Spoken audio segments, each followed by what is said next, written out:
तो हम समझते हैं कि बच्चे को अब पैनिक होने की आवश्यकता नहीं है। उन्होंने बहुत अच्छी अपनी तैयारी कर रखी है।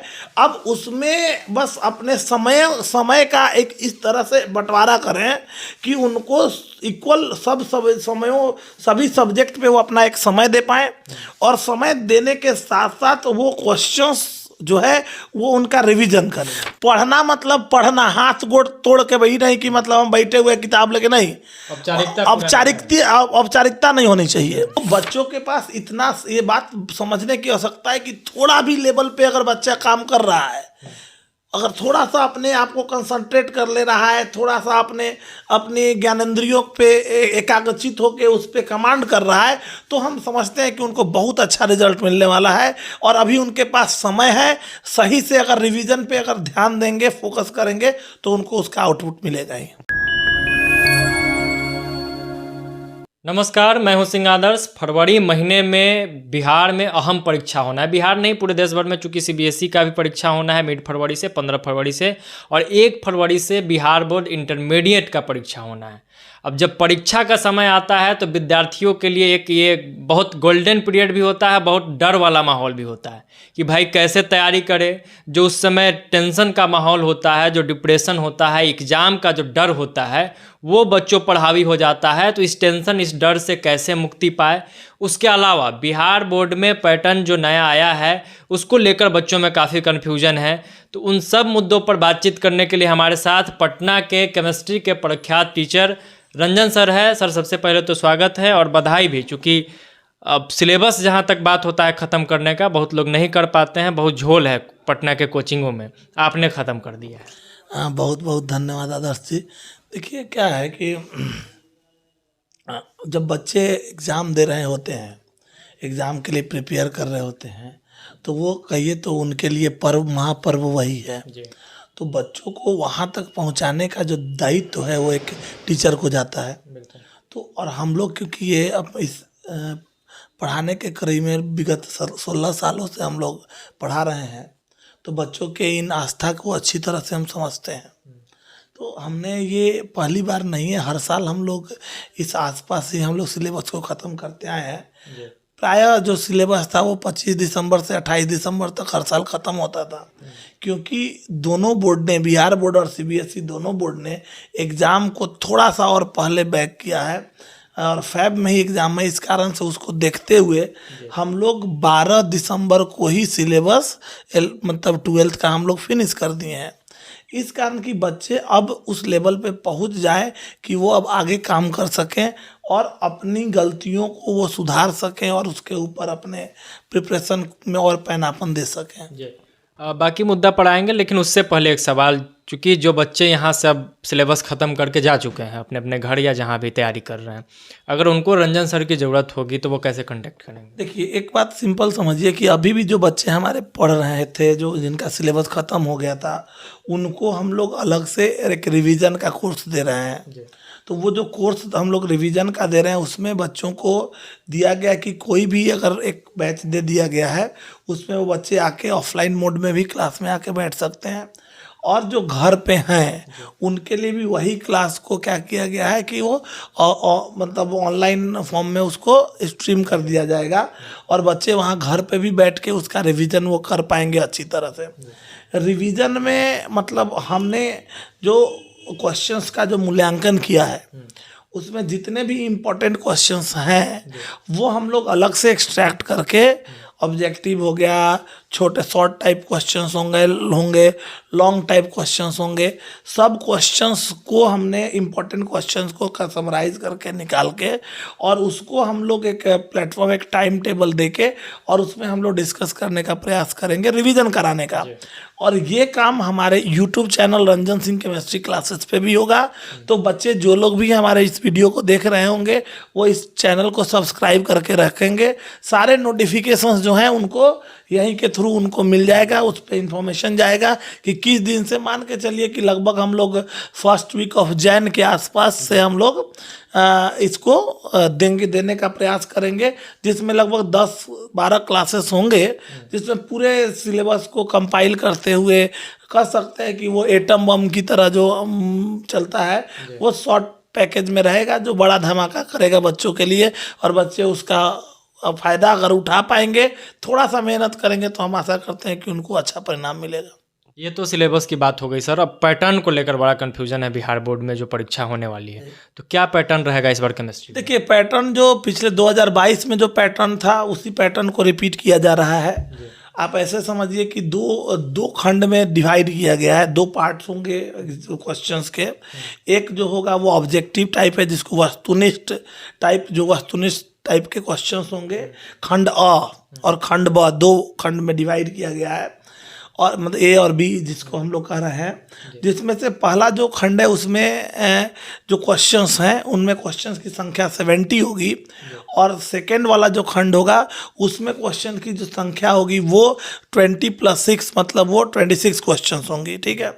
इम्पॉर्टेंट चीज़ ये है कि बिहार बोर्ड के जितने भी बच्चे हैं उनको गवर्नमेंट ने कहें या बिहार बोर्ड ने एक थोड़ा सा भी स्पेस दे रखा है। इस दे रखा है स्पेस का मतलब ये है कि जो 70 क्वेश्चंस मैंने अभी डिस्कस किया ऑब्जेक्टिव जो वस्तुनिष्ठ क्वेश्चंस हैं, उसमें से जो 30 क्वेश्चंस हैं उनको 30 कह रहे हैं सॉरी 70 क्वेश्चंस में से हाफ क्वेश्चन ही मतलब 35 क्वेश्चन आउट ऑफ 75 35 क्वेश्चंस ही उनको करने हैं। 35 क्वेश्चन में छोड़ सकते हैं, एनी आउट ऑफ 70 एनी 35 मतलब 35 ऑब्जेक्टिव क्वेश्चन का जवाब question that contains single marks, 1 marks के होंगे।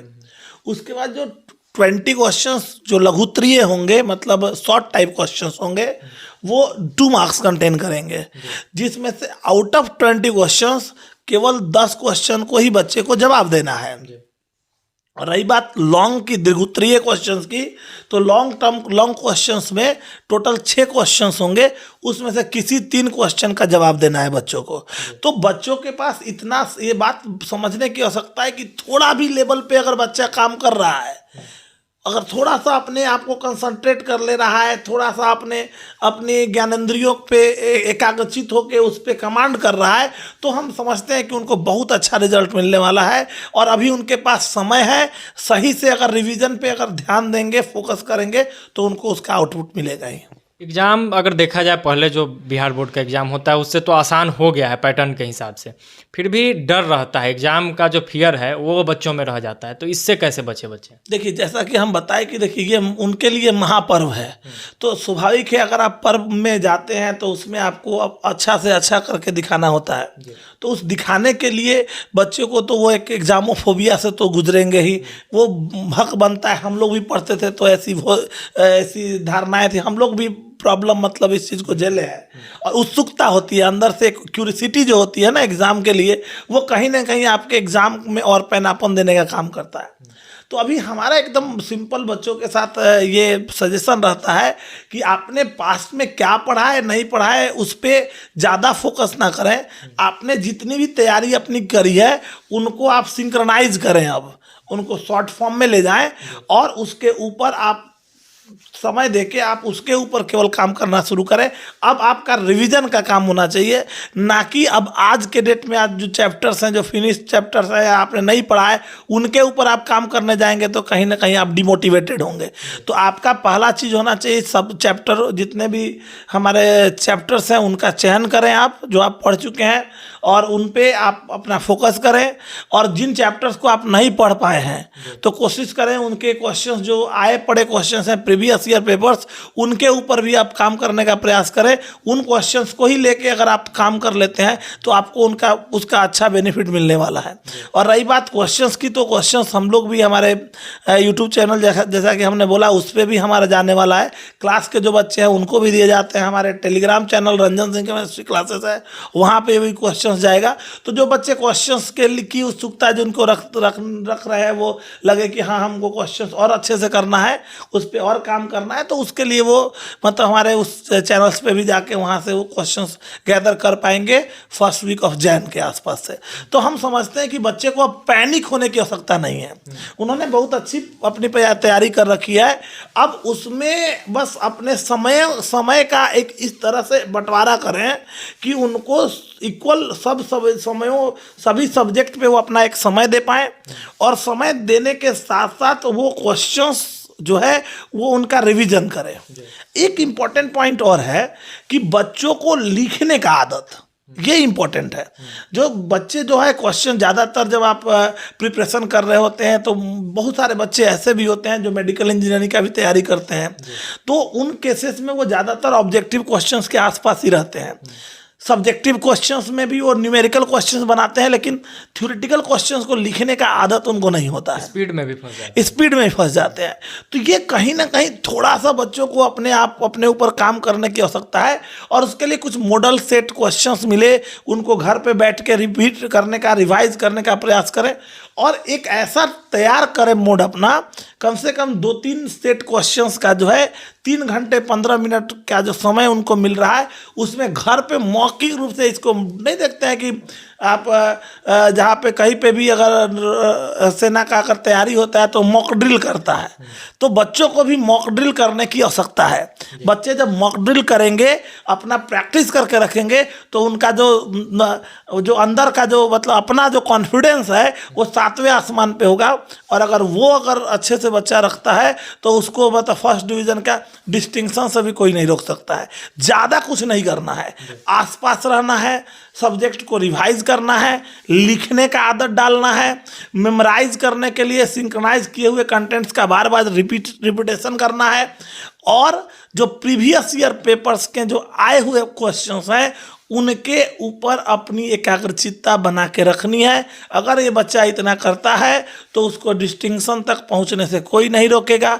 इससे रिलेटेड कोई भी कन्फ्यूजन बच्चे को हो तो हमारे बच्चे तो हमसे इंटरेक्ट करते ही रहते हैं, उनसे हमारी बात होती रहती है, हमारे व्हाट्सअप नंबर पे बच्चे बात करते रहते हैं। जो हमारे बाहर के भी बच्चे होते हैं, जो यूट्यूब से रिलेटेड बच्चे हैं, वो भी हमसे इंटरेक्ट करते हैं, उनको उसका सही जवाब मिलता है, और सही से उनको जो मार्गदर्शन देने की आवश्यकता पड़ती है हम लोग देते आए हैं और देते रहेंगे। मतलब डरने की ज़रूरत नहीं है, पढ़ने की ज़रूरत है। टाइम को कैसे मैनेज करें? हाँ देखिए, टाइम को मैनेज करने की आवश्यकता ये है कि अब आप सोच के चलिए कि आज के डेट से लेके चलिए तो मैक्सिमम बच्चों के पास 40-45 डेज है। अब इस 45 डेज में उनको सब्जेक्ट के ऊपर काम करना है। तो पहला काम उनके पास ये होना चाहिए कि जो प्रीवियस ईयर पेपर्स जो हमने बताया है उनके लिए, तो अपना जो टाइम है, एक टाइम उनको ये देना चाहिए कि जैसे मान के चलिए, ऐसे सोचिए कि बच्चे अगर 10 से 12 घंटे, अभी एग्जाम का समय है तो 12 घंटे तो बच्चे को देना चाहिए मिनिमम।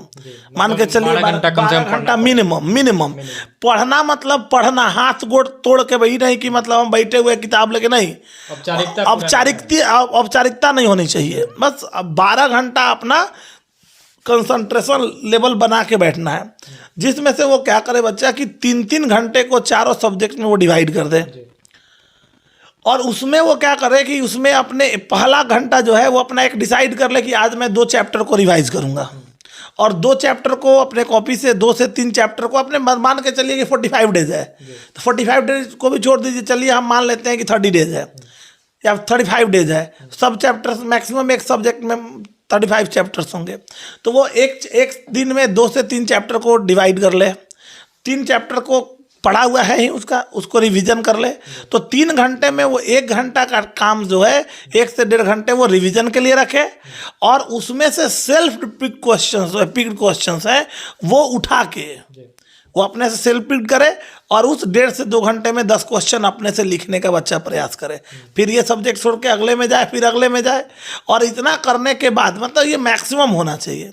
इतना करने के बाद जब वो सोने जाए तो अपनी गलतियों को एक बार जरूर ऑन द बेड वो समझे कि हमसे कौन कौन सा क्वेश्चन मिस हुआ है, कहाँ पे किस फॉर्मूलाज में हम मिस किए हैं, उसका एक बार वो थ्रू आउट मतलब खुद में सेल्फ असेसमेंट कर ले बच्चा। और ये करते हुए वो लास्ट 30 डेज में वो अपना इसको फिनिश करे, और उसके बाद तब जब फिनिश कर लेता है तो वो पूरा मतलब 2-3-4 मॉडल टेस्ट पेपर लेके, मॉडल टेस्ट जो बिहार गवर्नमेंट के साइट पे भी अवेलेबल है, वहाँ से वो लेके या कहीं से भी लेके उसका वो एक बार प्रैक्टिस कर ले, तो हम समझते हैं कि बच्चे को मतलब सोचने की आवश्यकता नहीं पड़ेगी। वो जैसे मन करेगा वैसे एग्जाम में जाके आँख मूंद के लिख के आ सकता है और अच्छा मार्क्स स्कोर करेगा। मतलब कि बहाना नहीं चलेगा, टारगेटेड पढ़ाई करनी होगी। अब बहाना क्यों करेगा बच्चा? अगर टारगेटेड पढ़ाई कर रहा है तो हंसते खेलते क्वालिफाई करके अच्छे से मार्क्स लेके बच्चा आने वाला है। धन्यवाद सर। हाँ। तो ये रंजन सर थे, केमिस्ट्री के बड़े टीचर हैं पटना में, और इन्होंने स्पष्ट तौर पे बता दिया कि टाइम कैसे मैनेज करें, एग्ज़ाम के डर से कैसे बचना है, पैटर्न क्या है और पूरी तैयारी कैसे होगी और कैसे आप सफल होंगे।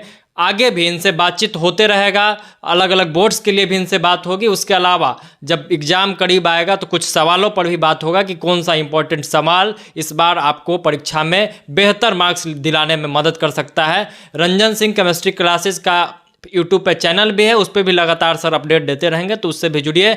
बहुत बहुत धन्यवाद। जय बिहार।